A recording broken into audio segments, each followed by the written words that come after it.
leaders in South Texas are speaking out against immigration practices. 2 mosquitoes have tested positive for St. Louis encephalitis virus, and some hemp products are now banned in Texas.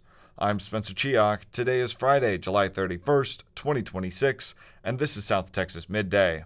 Labor shortages tied to increased immigration enforcement are delaying construction and threatening to drive housing costs higher in South Texas.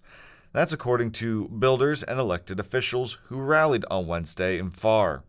Mario Guerrero is CEO of the South Texas Builders Association, which hosted the rally with business owners, community leaders, and members of Congress. We believe America is strong enough to be both a nation of laws and a nation of opportunity. Congressman Vicente Gonzalez said immigrant workers make up a significant share of the construction workforce and that labor shortages are also affecting agriculture, fishing, and hospitality businesses. 30% of construction workers in America are immigrant labor.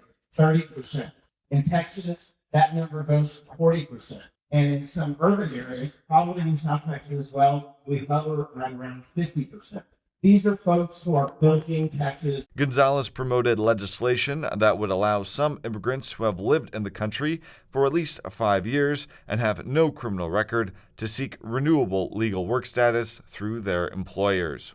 Organizers also circulated a petition urging federal officials to stop broad worksite enforcement actions and create legal pathways for longtime immigrant workers. In Kingsville, 2 mosquitoes have tested positive for St. Louis encephalitis virus. The mosquitoes were initially collected in the 700 block of East Lot Avenue and the 900 block of East Shelton Street. The city plan is to spray within a mile radius of the areas through Saturday. No cases of the virus have been reported. The potentially life-threatening illness rarely but can affect the brain and nervous system. Most people experience no symptoms or those similar to the flu. New regulations banning certain hemp products in Texas go into effect today, and local businesses across the state are feeling the strain. KERA's Amelia DeMott has more. For Grand Prairie native Molly Mathias, that means permanently closing her shop Go Easy, which has served Dallas's Bishop Arts District for the past 6 years. She says her decision to close comes after years of uncertainty and legal back and forth as state lawmakers attempt to squander the industry. One week you are doing good, you're successful. The next week your business could completely get shut down and go bankrupt. And that's what really it was, is the back and forth for small businesses is just so intense and crazy for us. As of July 31st, hemp businesses will only be allowed to sell non-smokable Delta-9 products. I'm Emily DeMott in Dallas. Texas has offered major sales tax breaks to data centers for more than a decade. The exemption was intended to lure a growing technology industry and generate high-paying jobs. But data centers are no longer an emerging industry. Driven by cloud computing and artificial intelligence, they are spreading rapidly across Texas. And the projected cost of the tax break has climbed into the billions. On Monday, state lawmakers asked if Texas is giving up revenue for projects that would be built anyway. Texas Public Radio's David Martin Davies reports. No tax exemption should operate on autopilot.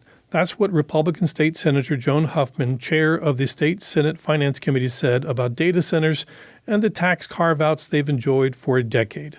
Huffman said things have changed since the data center sales tax exemption was passed in 2013. It's a much different animal these days. So it's time and it's appropriate and necessary, actually, for the legislature to re-examine whether this exemption still delivers a return that justifies its rapidly mounting foregone tax revenue. The exemption allows qualifying data centers to avoid Texas's 6.25% sales tax on servers, network equipment, cooling systems, generators, software, and other purchases. It also exempts the electricity used to operate the facilities. To qualify, a data center must invest at least $200 million, occupy at least 100,000 square feet, and create 20 permanent jobs. Republican State Senator Lois Colhurst asked if the state comptroller's office was following up and making sure the data centers were meeting the requirements for the exemption. Is it just check, check, check? We trust them, check, check, check. Go down the list, check, check, check, check, check. And here you go. Here's your certification for millions of dollars from the state of Texas. The Comptroller's office said they accept the data center's self-certification, but 6 of the 20 projects that had entered the audit process were found non-compliant or withdrew. When lawmakers created the program, the state estimated it would cost about $14.6 million during the 2014-15 budget cycle. The Senate Finance Committee now projects the cost at $3.3 billion for the 28-29 biennium. That figure covers state sales tax revenue alone, not local property tax abatements or the cost of building electricity and water infrastructure. Brad Reynolds is the chief revenue estimator for the Texas Comptroller's Office. He told lawmakers the existing projection is already obsolete. So we have vastly more certifications for exemption have been granted since that last estimate was done. So other things equal, I would say that suggests that the next estimate will be significantly higher. Lawmakers like Democratic State Senator Chuy Hinojosa also questioned Reynolds whether Texas is getting the jobs it was promised. On the average, how many jobs are created by a data center? That I don't know. I just know that clearly some of them have difficulty achieving the 20. Republican State Senator Bob Hall said the lost tax revenue means other taxpayers must pick up the slack. So if we're going to give a huge tax exemption, we're going to shift that burden of the money that's needed to the people. The data center industry says that analysis overlooks the broader economic activity created by the projects. Dan D'Ario is with the Data Center Coalition. Its members include some of the world's largest technology companies. He compares the exemption to Texas's tax treatment of manufacturing equipment.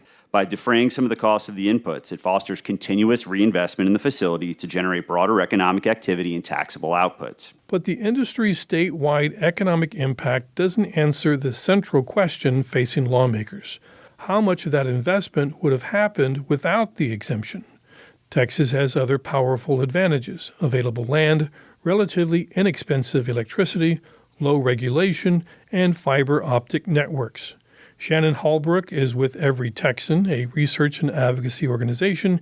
He told lawmakers the industry has matured beyond the need for a subsidy. The data center industry is viable in our state and no longer needs the subsidy. I mean, in 2013, 2014, 2015, it may have been a different story, but they seem to be doing very well here in Texas. Legislation to make data centers pay taxes could take many approaches: eliminating the exemption, limiting it, ending the electricity exemption, imposing stronger job requirements, or strengthening compliance audits. I'm David Martin Davies in San Antonio. This has been South Texas Midday on your community-owned station, KDT and KVRT. I'm Spencer Chioc. Your community arts calendar and more is on its way next.